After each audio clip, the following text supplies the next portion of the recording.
Pues muy bien, antes de conocer a nuestro primer invitado de este BIOS 7, dejadme que presente a los dos selectores, profesionales de la selección de fondos que tenemos aquí con nosotros hoy en los estudios de Finect. Javier Carretero, ¿qué tal? ¿Cómo estás? Hola Vicente, ¿qué tal? Gracias por la invitación. El Carretero de Renta Markets, un placer tenerte con nosotros. Y Miguel Pérez, ¿qué tal, Miguel? ¿Cómo estás? Buenos días, encantado de estar aquí. También seleccionando, analizando fondos en ATL. Así que nada, muchas gracias por acompañarnos. Si estáis listos, vamos a conocer ya a nuestro primer invitado de BIOS 7.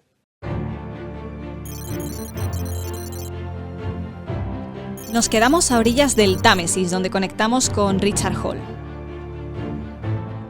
La estrategia de buscar valor en Europa está dando resultados este 2022 tan complejo. Y en ello se ha especializado Richard en sus últimos 20 años. ¿Les seguirá quedando recorrido a estas compañías a pesar del contexto económico? Te escuchamos, Richard.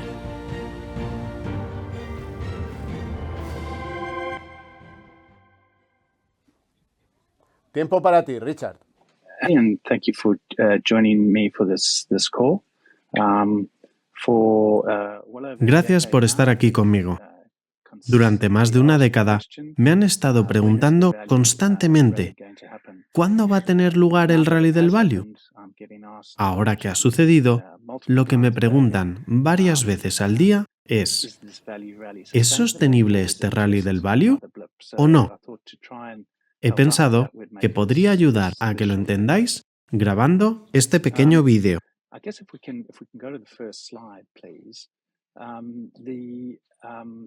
I think there's some very good reasons why any attempt at trying to put valuation boundaries. Si podemos pasar a la primera diapositiva, por favor. Aquí podemos ver por qué los intentos de acotar la valoración de los valores del rally del value han fracasado año tras año. El motivo subyacente es que hemos tenido una tendencia muy poderosa y durante mucho tiempo, que además se refuerza a sí misma.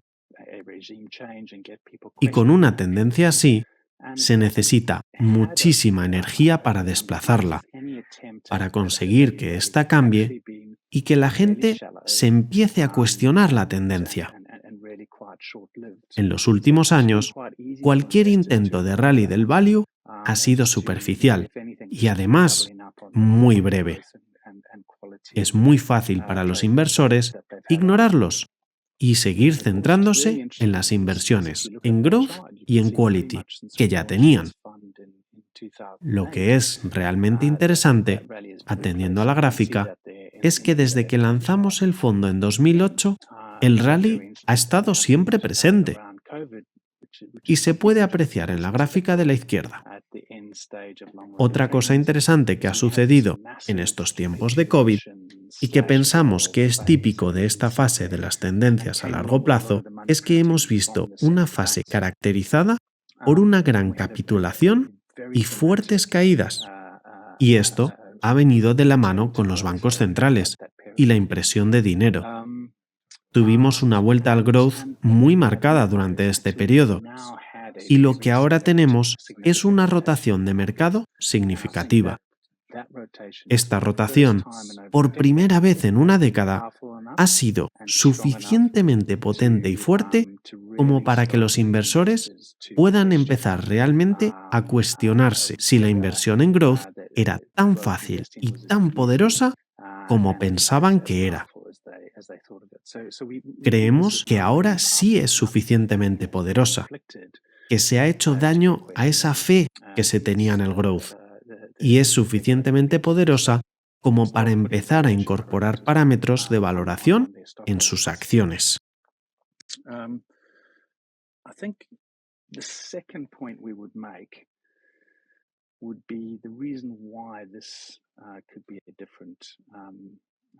Lo segundo que yo argumentaría es el por qué esto podría ser diferente esta vez. ¿Por qué podría ser un rally de value continuado y el punto de partida para el rally? Antes, bastaba con argumentar que la dispersión de la valoración del mercado era muy amplia.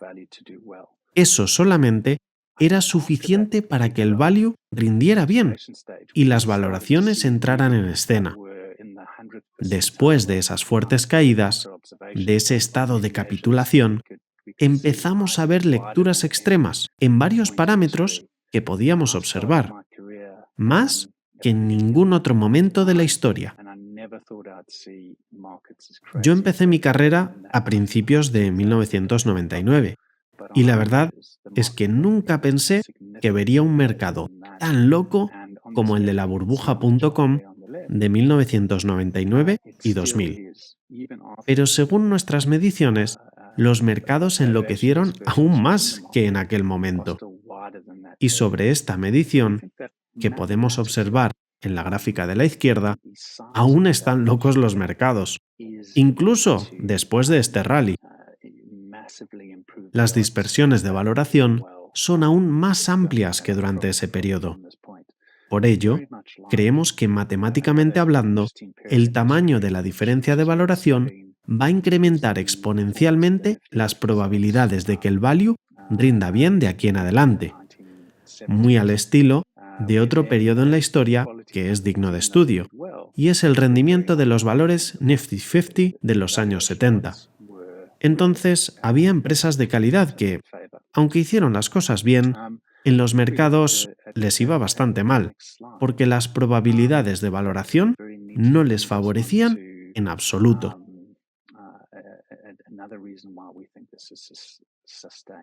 Creo que si pasamos a la siguiente diapositiva, podremos apreciar otro motivo por el cual creemos que será sostenido.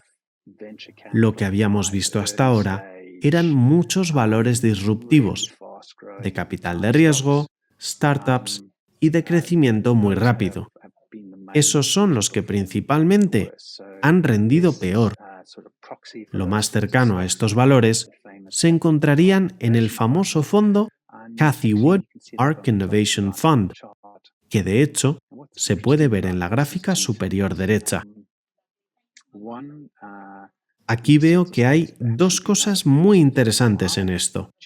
La primera es que estos valores han estado rindiendo mal durante bastante tiempo, que no es cuestión solamente de este año. Y esto se aprecia en la gráfica. Y la segunda cosa que encuentro interesante es que este mal rendimiento ha sido muy acusado, por lo que han tenido grandes reducciones que han afectado a los inversores. Yo, como inversor en value, he empezado a mirar estos valores y, a pesar de caídas pronunciadas, todavía no vemos argumentos que sostengan a muchos de estos valores. Creemos que unas cuantas de estas empresas van a seguir sufriendo en un entorno en el cual el capital es menos abundante y más caro. No podemos prever un crecimiento en estos momentos, porque no creemos que esa parte del mercado vaya a rebotar, ni que vayamos a empezar otro periodo de crecimiento. El otro segmento del growth más importante, que además es muy relevante para Europa, es que pensamos que ha habido una gran burbuja con empresas que no son necesariamente de rápido crecimiento, ni con grandes retornos de capital, estables o de buena calidad. Empresas que ahora mismo se me vienen a la mente como L'Oréal o Copco, y esta última la podemos ver aquí representada en la gráfica. Creemos que tan solo han empezado a rendir mal y que aún hay mucho más por llegar, que aún se desharán de esa prima de valoración excesiva que ha ido creciendo en los últimos años. Y también pensamos que será algo que perdurará en el tiempo, al igual que los Nifty 50 que describí con anterioridad, que recordemos, eran compañías buenas que tenían problemas para justificar esa prima de valoración asignada. Por tanto, creemos que hay mucho más que recoger ahí.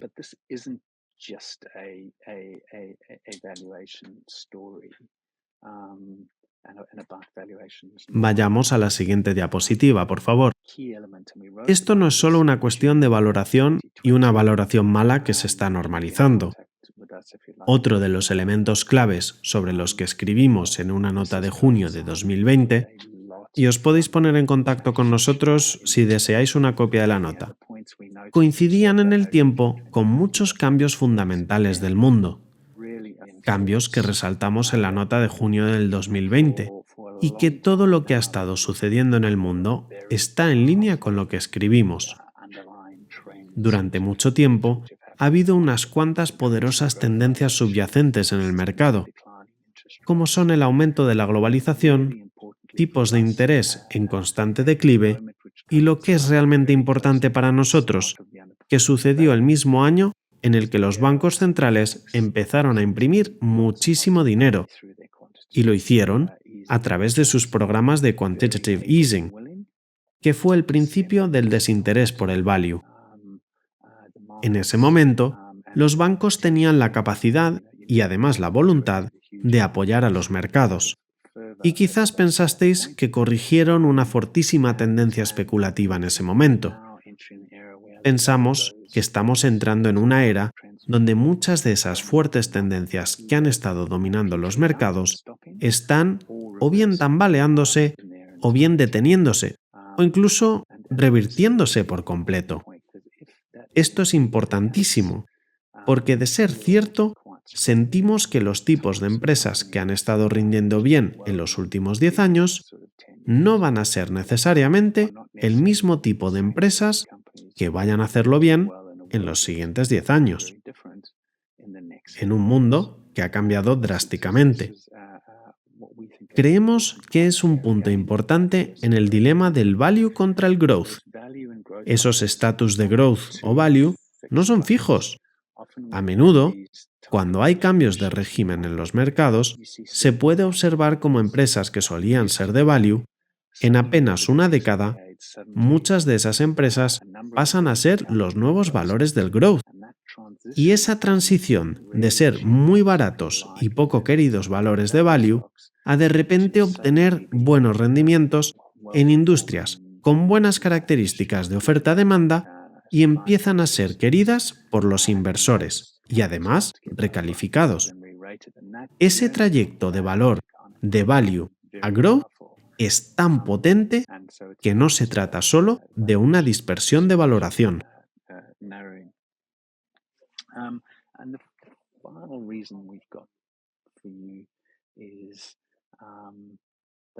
Y el motivo final es que el mercado es todavía muy alcista con los valores de crecimiento.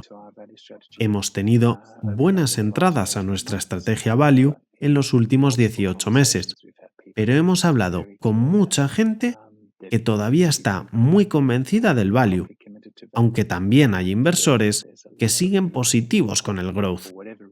Se puede apreciar en los datos de Morningstar, al igual que también se puede apreciar en algunas de las entradas a fondos como el de ARK Innovation Fund, que aún fluctúa a menudo, cómo la gente aún no ha capitulado sobre este tipo de inversiones.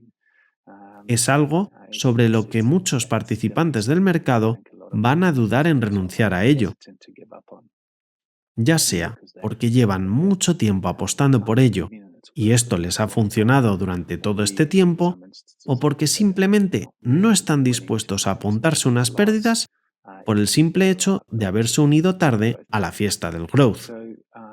Por lo tanto, resulta obvio para nosotros que el mercado está aún corto en value y largo en growth. Y, si se produce un giro, cuando se produzca, pensamos que podríamos ver otro buen empujón hacia un mejor comportamiento relativo del value. Esto era lo que quería transmitir.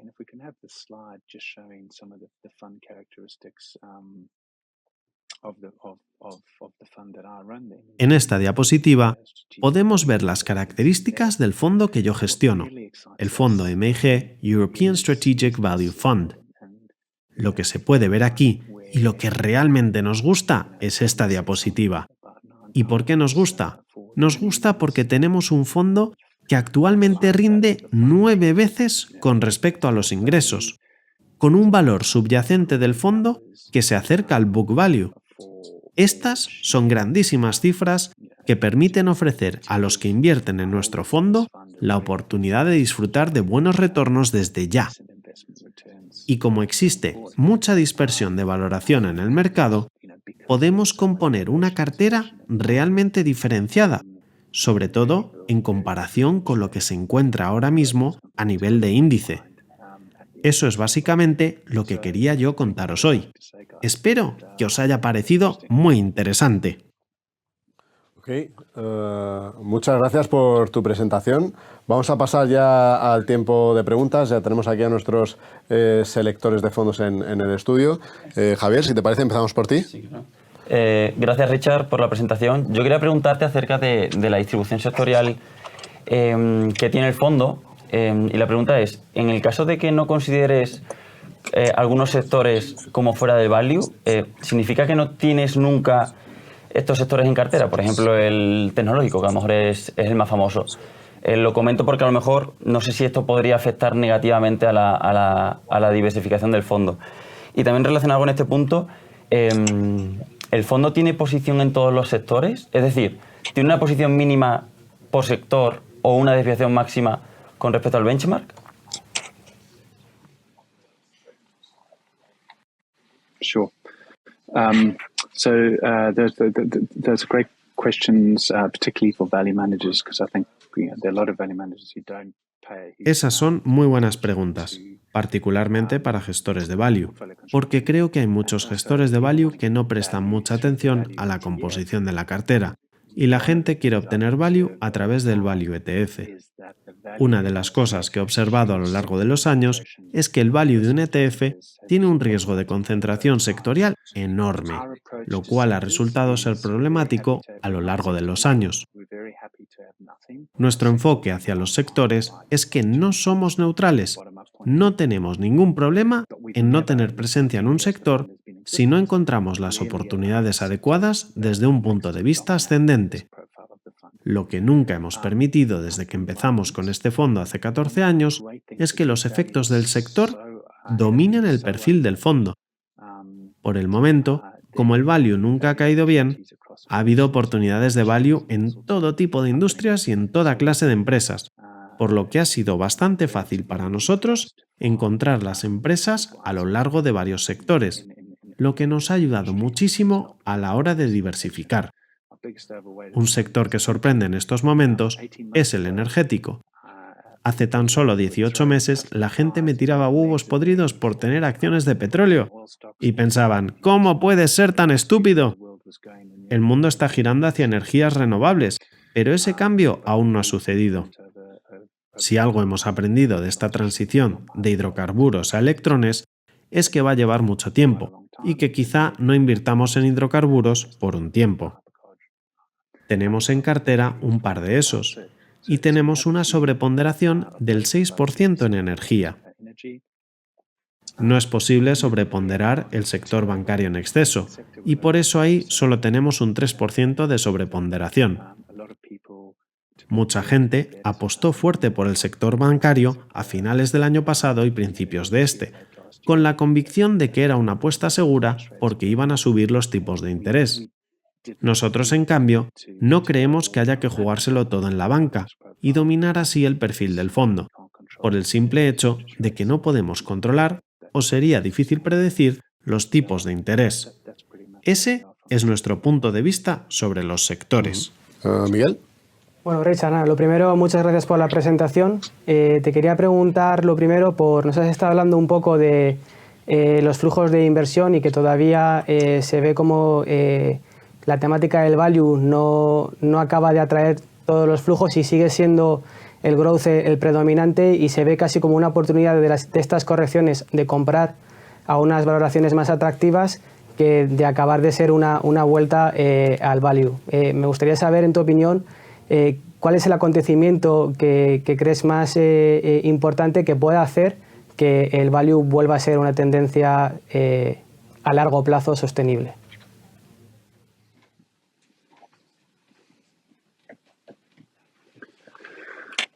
Yeah, I mean, I think I think the thing which will attract people is. Soy de la opinión de que lo que atraerá a la gente va a ser un mejor conocimiento de que el value históricamente ha tendido a superar el mercado durante muchos periodos de tiempo. El problema es que cualquiera que haya empezado su carrera como inversor en los últimos, digamos, 13 años, jamás ha sido testigo de esto. Es por ello que ahora mismo existen muchos participantes del mercado que creen que el growth siempre rinde por debajo y que el value también. Según se vaya pensando más y más en todo lo que está sucediendo últimamente, creo que cada vez más se reencontrarán con esta creencia y estarán más dispuestos a respaldar el value. También llegarán a la misma conclusión de que si existe un cambio tecnológico en estos momentos y que estamos yendo hacia una economía digital. Y la verdad es que siempre ha habido cambios digitales, pero lo que quizás no sepan es que los valores del value generalmente han soportado bien estos cambios. Es más, incluso han rendido bien. Esto es algo que es aplicable ahora y creemos que va a suceder.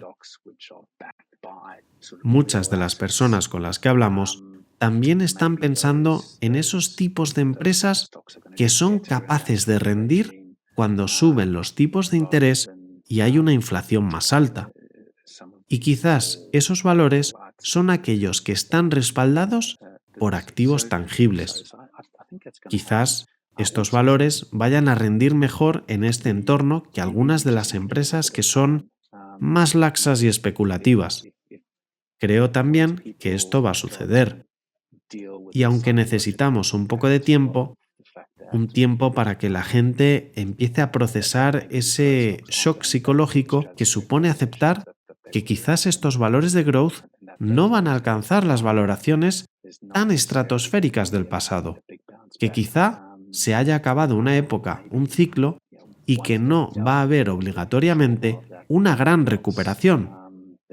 Una vez hayan asumido este trauma por esa pérdida, podrán seguir adelante y empezar a pensar en cómo obtener buenos retornos de aquí en adelante. Esto les llevará a valores y fondos de value, que tienen unos múltiplos de valoración fantásticos y también, en muchos casos, un futuro de lo más interesante. La verdad es que esto va a ser genial. Bueno, Javier. A mí me gustaría preguntarte qué tiene que pasar en una compañía para que la saques de la cartera. Me refiero tanto en la propia empresa como en la cotización al alza o a la baja. ¿Y cuándo consideras que una empresa que tienes en el portfolio ha dejado de estar barata? Y también en tu proceso de análisis de empresas, ¿cómo eres capaz de identificar esas value traps?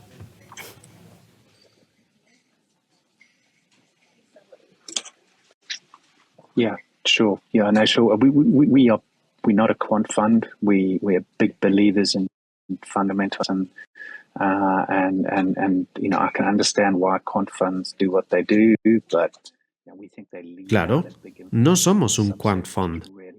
Creemos firmemente en los fundamentos. Y aunque puedo entender por qué los fondos quant fund hacen lo que hacen, creo que dejan fuera un subconjunto de información que es muy valioso y muy útil. Una información que nosotros intentaremos aprovechar. Intentamos simplificar y ser directos. Y para ello tenemos 3 tests que aplicamos a cada empresa que investigamos para determinar si la vamos a incluir en la cartera o no. Yo soy contable, pero intento aportar. Me encanta estar rodeado de contables y empezar a analizar las finanzas, además del historial financiero. Empezamos siempre con la hoja de balance y luego comprobamos si la estructura de capital de la empresa es la apropiada. Ese análisis de la empresa nos ayuda muchísimo y en esta fase rechazamos muchas empresas. Es el análisis común de evaluar si el modelo de negocio de la empresa sigue intacto. No nos asustan empresas que sufren una decadencia estructural. De hecho, mucha gente pasa por alto el hecho de que cuando una industria está encogiendo, este suele ser un buen punto de entrada de capital en la misma. Los que apuestan por ello suelen ser los que disfrutan de retornos muy altos. Generalmente hablando, durante la etapa de valoración, queremos asegurarnos de que las empresas en las que invertimos no tienen un modelo de negocio roto y que podemos entender los riesgos en caso de invertir en ellas. En este punto, volvemos a rechazar empresas. Y rechazamos empresas donde pensamos que los gerentes puedan ser incompetentes, deshonestos o que simplemente no están alineados con nosotros.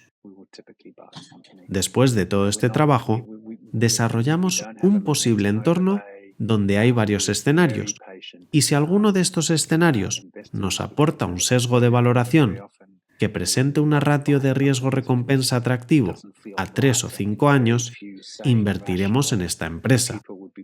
No tenemos ninguna ventana emergente de impulso y somos muy pacientes.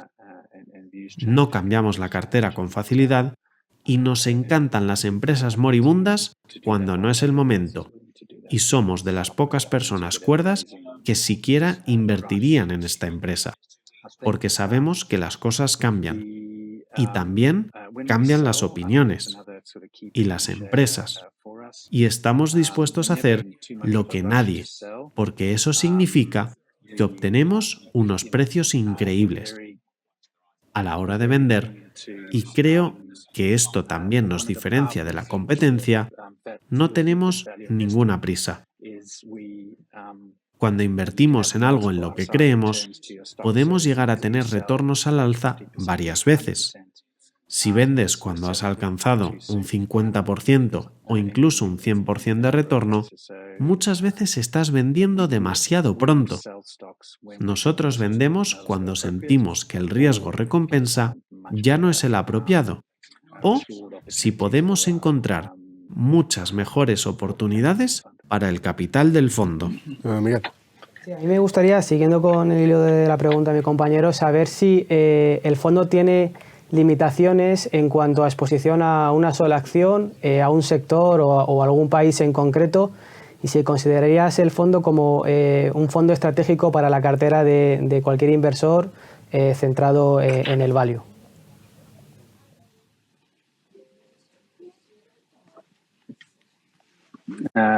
Yes, no, I mean, we don't have any hard limits in terms of Sinceramente, no tenemos límites rotundos en lo que a países se refiere, al menos. Nosotros invertimos en empresas europeas y empresas en las que a menudo esa designación nacional es totalmente irrelevante. El hecho, por ejemplo, de que Total cotice en Francia no es para nada significativo, porque Total es una empresa internacional. Es el mismo caso, por ejemplo, de Nestlé en Suiza. Sin embargo, nuestro objetivo real es el de tener una gran diversificación. En cuanto a tu pregunta de si esto es un fondo estratégico para la cartera de cualquier inversor centrado en el value, creo que la mejor manera de contestar a tu pregunta sería pidiéndote que miraras los retornos del fondo a lo largo de los años. Nunca hemos rendido mucho peor que el mercado europeo. De hecho, creo que en nuestro peor año hemos estado un 3,6% por debajo del mercado europeo. Y en líneas generales, hemos superado ese mercado razonablemente bien. Y eso a pesar de la multitud de factores adversos contra el value. El perfil del fondo no es similar a lo que normalmente asociarías con un fondo de value. Un fondo que tiene una gran volatilidad con respecto al índice y que, por tanto, no debería ser parte de tu core holding. Más bien al contrario. Si hemos podido hacer esto en un momento que existían muchos factores adversos contra el value, imaginemos qué podemos hacer con el fondo y cuánto puede rendir ahora que hay vientos de cola. Richard, para terminar, una mía rápida. Ha sido un periodo muy largo de underperformance, de comportamiento peor del value frente a otros activos. Los gestores value sois muy pacientes, por lo general, pero ¿te ha dado ganas en algún momento de quitarte, como ha pasado con otros gestores en otros activos? Por ejemplo, Global Macro en su momento, que tuvieron un comportamiento horroroso. Llegabas a casa y decías, ha terminado el ciclo, lo dejo.